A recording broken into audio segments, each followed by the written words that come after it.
Kuwa mkono ambao unalima ardhi, mlango wa kulima, kuwa mshindi, kuwa na uhakika sasa, kulea mustakabali wa baadaye. Tufanye kazi pamoja na tukue pamoja, kuimarisha Kenya ni jukumu la Farm Kenya. Kuwa mkono ambao unalima ardhi, mlango wa mkulima, kuwa mshindi, kuwa na uhakika sasa, kulea mustakabali wa baadaye. Tufanye kazi pamoja na tukue pamoja, kuimarisha Kenya. Well, a very good afternoon to you and welcome to the Farm Kenya show. This wonderful 28th of the 10th month of the year 2024. And there's just a particular mood in the country, in the workplace, like we are almost closing the year. And there's a lot of self-reflection. A lot has happened this year for us as a country and individually. Good, bad, ugly, that is part of life. But right here on the Farm Kenya show, we're ready to bring you information to empower you to be able to make changes in your lives. And one of the ways that you can make changes is learning a skill. Today, it's very specific, is one of my favorite dishes. Let's talk about mushroom farming. It's one of the most underutilized sectors and explored. People are just touching the tip of the iceberg. The consumption of mushroom in this country has not yet hit its peak. The big question is, how can we be able to, first of all, improve our production? Make sure that people are coming heavy into mushroom production, not only producing, but producing quality mushroom. And thereafter, we see a culture change where we are able to consume even more mushroom because there is actually more health benefits. So today we'll be going deeper into matters mushroom farming, how to do it, the do's and don'ts. Apart from that, also we'll talk about the market, the dynamics therein, and also the future when it comes to mushroom farming. My name is Nokip Kimboy and the show has begun. We start with Agri News.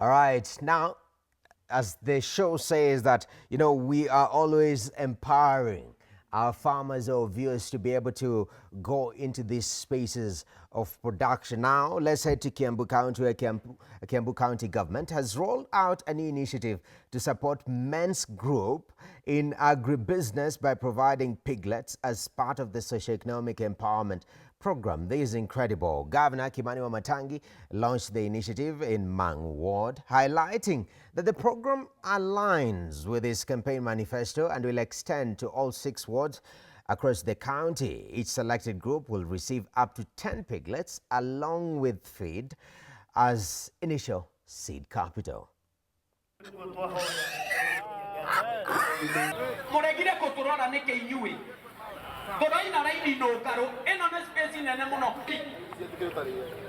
Veronica Jarite manie yele bingo yake. Veronica Jarite abapi na niku agriculture milete. Please. Welcome agoja. Wewe nayo. Hii nguruwe tulikuwa tumepewa na gavana wetu Kimani Wamatangi. Tumefurahia sana juu ya hii kitu. Hii sasa mwaka ikiisha hivi tutakuwa tumejipanga kiasi. Kama si sana ni kiasi tu. Kwa leo gavana ametupea nguruwe, tumefurahia juu yake, asante sana, Mungu ambariki. Na kama sisi vijana, unaona sasa hivi vijana, unakupea kijana kama nguruwe kama hii, umemtengeneza sana. Katika kila wodi tunatarajia kupeana nguruwe 300.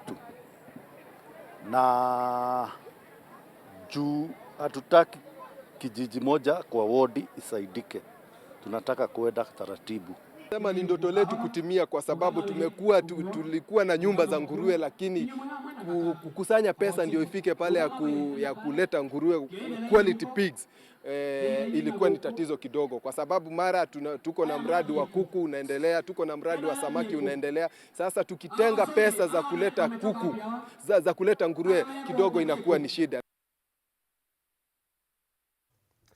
Incredible right there. Young people, especially right now as a country, we have an issue with huge youth unemployment. And what is the solution? At the county level is creating an opportunity. One way is the way that we've just seen by Kiambu County. Let's head to Kitale, where a 3-day Farm Kenya's Mula Expo Kitale edition came to an end in Mula Sports Complex, with various exhibitors showcasing their products to farmers from the North Rift region. Now, the event, which was organized by Standard Media, presents a good forum for agricultural producers to interact with players in the industry on latest production skills and emerging trends that will enable farmers to generate good returns from their investments.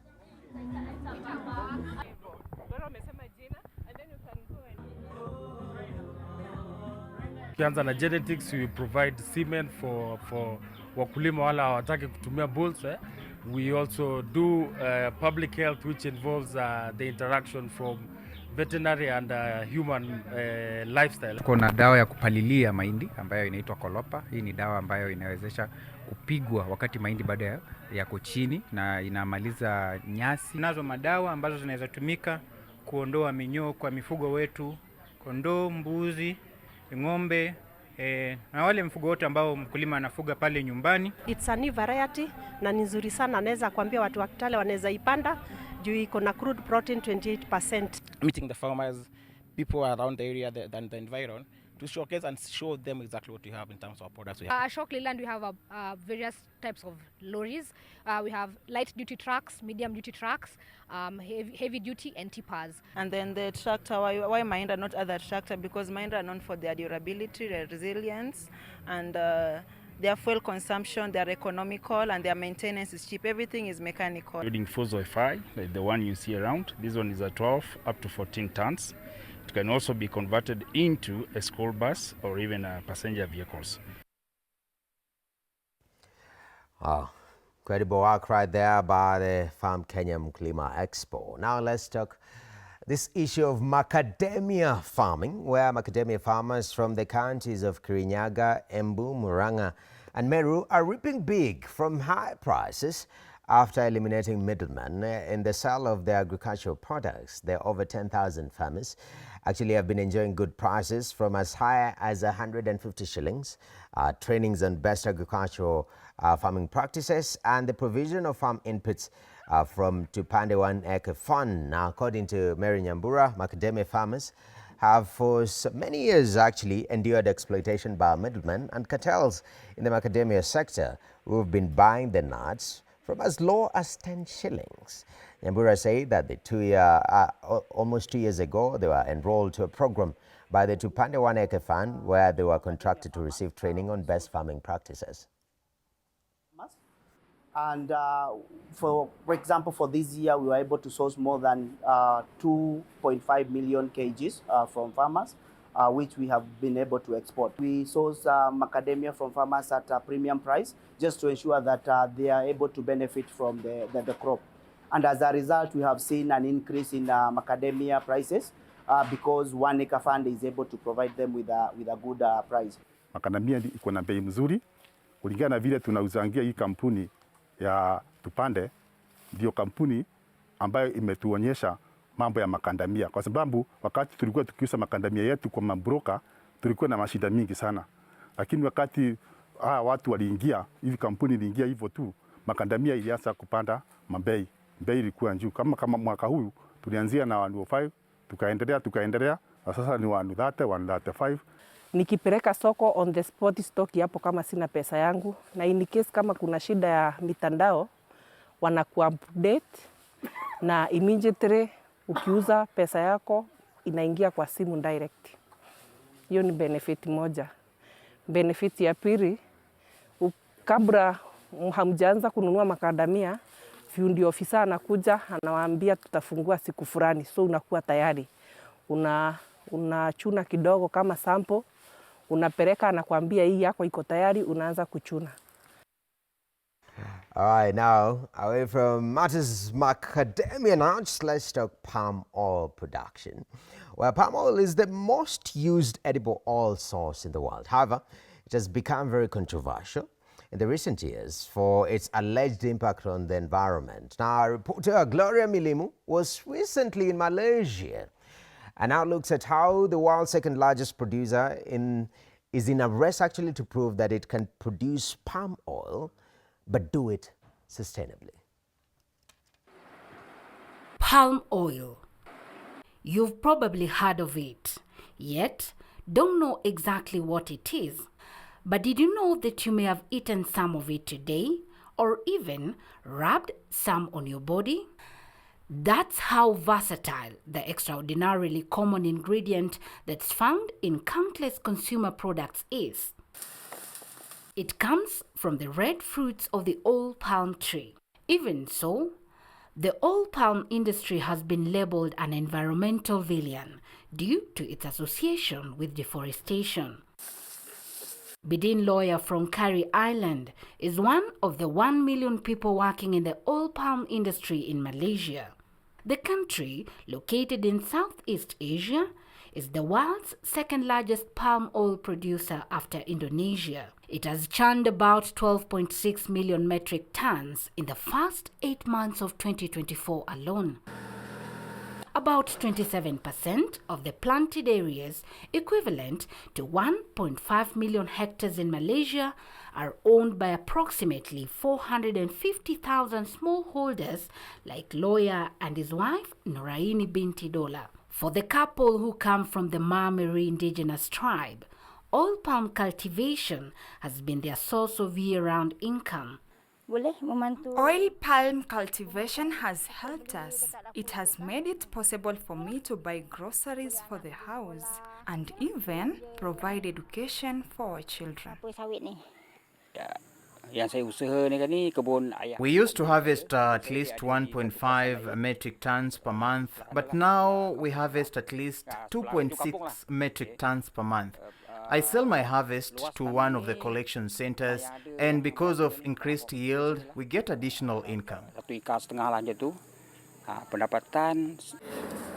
Unlike smallholders like Lawyer, the oil palm industry in Malaysia is dominated by large industry players like S-Digger 3.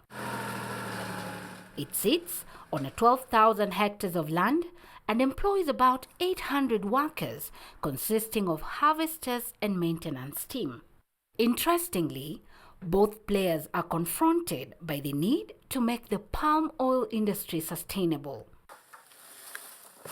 This sustainability, according to experts, seeks to eliminate deforestation, greenhouse emissions, land conflicts and labor abuses from palm oil global value chains, while maintaining palm oil production as a vehicle for development in tropical countries like Malaysia.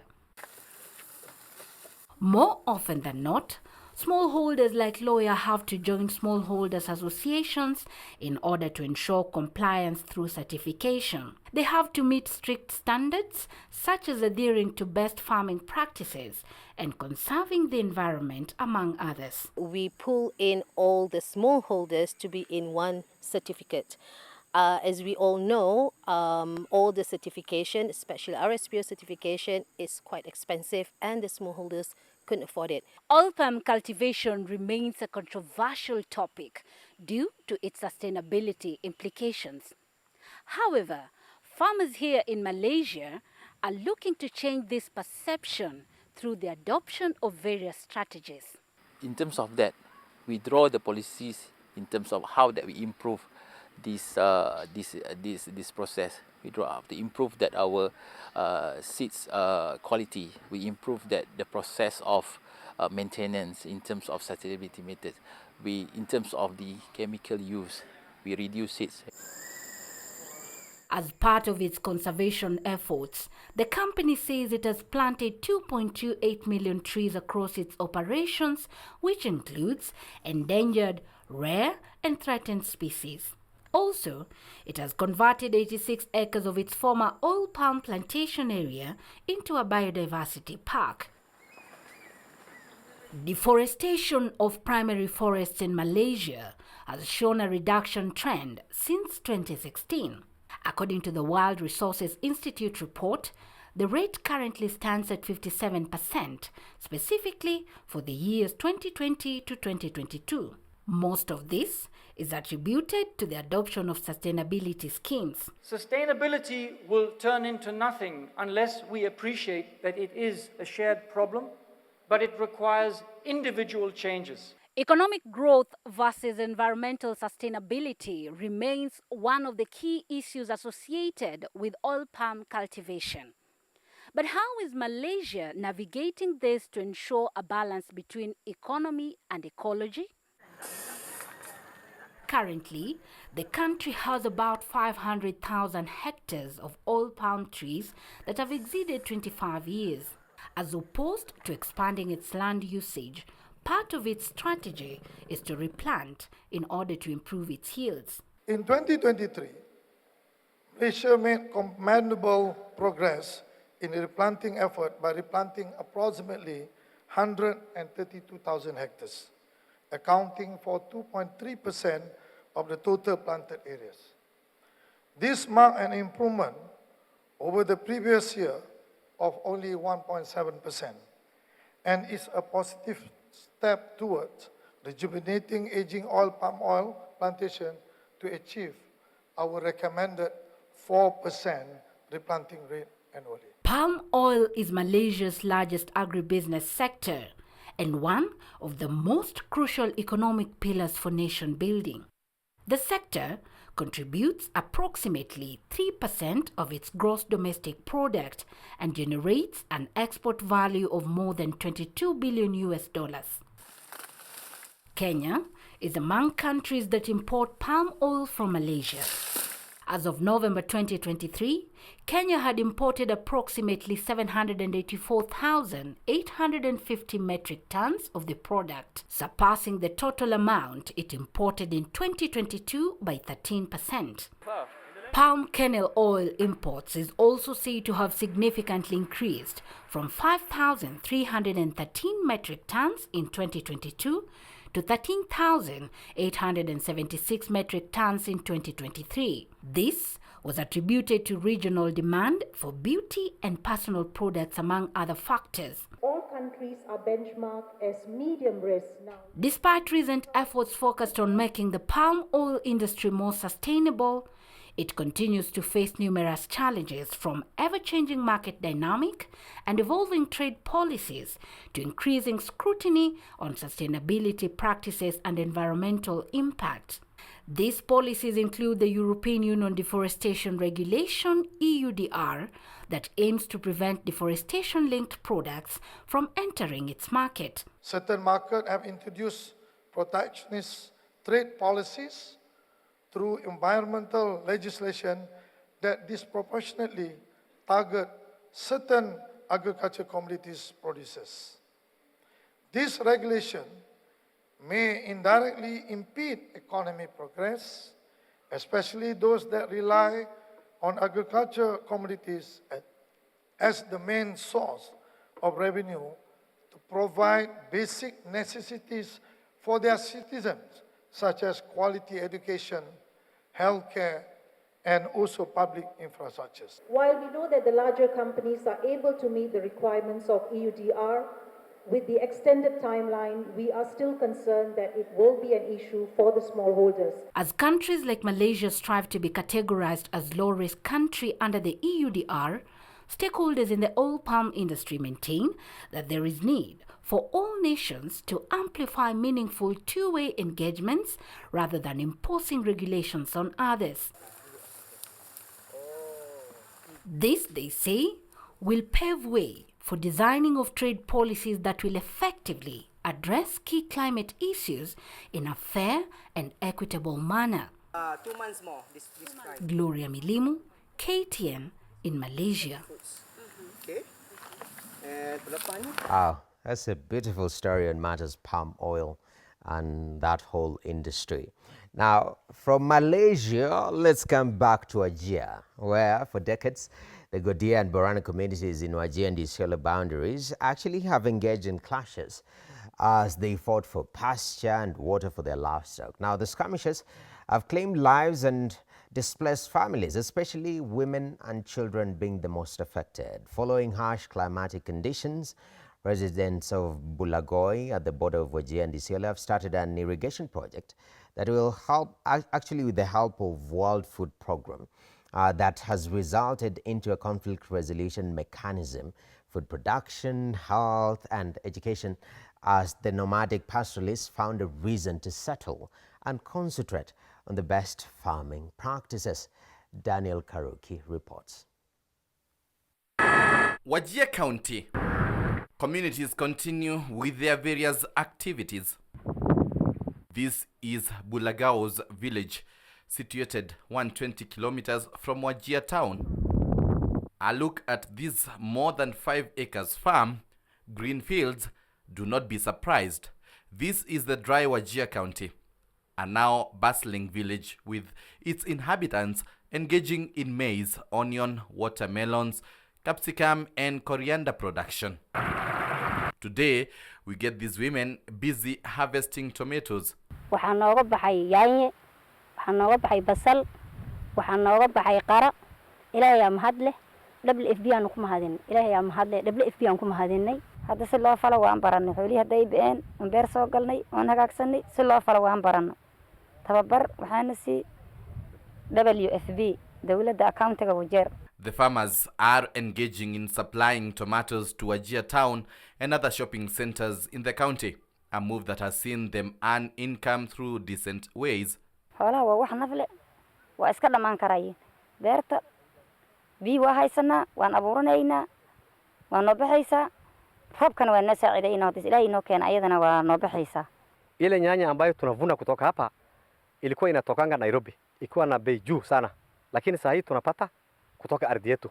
Asura Ibrahim is a farmer and says farming has also contributed to the cohesion of her family, as they no longer move from one area to another in search of pasture.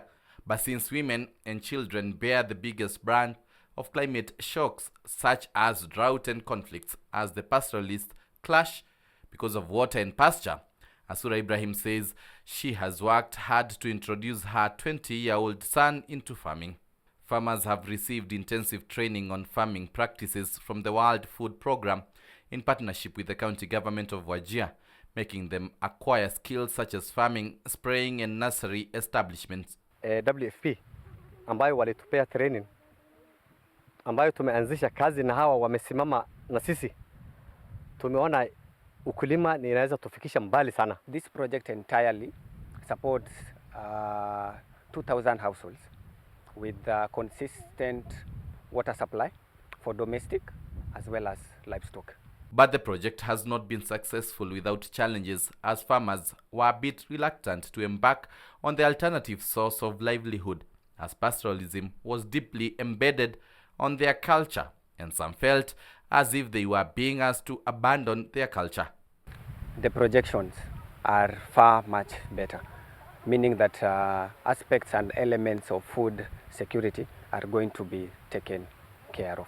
The farmers are projecting to harvest 16 tons of onions, 6 tons of maize, and 6 tons of tomatoes, even as they already harvested 4 tons of tomatoes by the time the story was being done. In their first harvest, farmers sold their produce at 3 million shillings, which provided an economic turnaround in the area. The solarization of the borehole has enabled water to be supplied to the 75 cubic meter steel tank, the reticulation system, as well as to the health facility and the water tunnels where the livestock drink water from. In Wajir County, 75% of the population practice pastoralism, while the rest 25% engage in crop production, but with the water tables being high, other pastoralists want the government to replicate the irrigation scheme to other areas. Daniel Kariuki, KTN News, in Wajir County. Wow, that's incredible. Solution-oriented engagement, and that's what we see right there. At this particular moment, of course, we've taken a look at how these farmers in Wajir are doing incredible in onions, they're doing incredible in tomatoes. But in our segment on commodity prices, we'd like to take a look at Irish potatoes.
When you mention shrooms and you forget the mash, it has a bad reputation. But when you mention mushroom, then this is amazing. And we are about to have a discussion on mushroom farming. Okay, how can you get into this? And what are the benefits? What are the challenges? At the end of the show, I hope you'll be able to get yourself into mushroom farming, because I love mushrooms. In studio, we have Mycelium Foods Limited, Morrison Konya. He heads that particular team, and they'll be giving his story and experience when it comes to growing mushrooms. But for now, Farm Kenya takes a short break. We return on mushrooms after the break.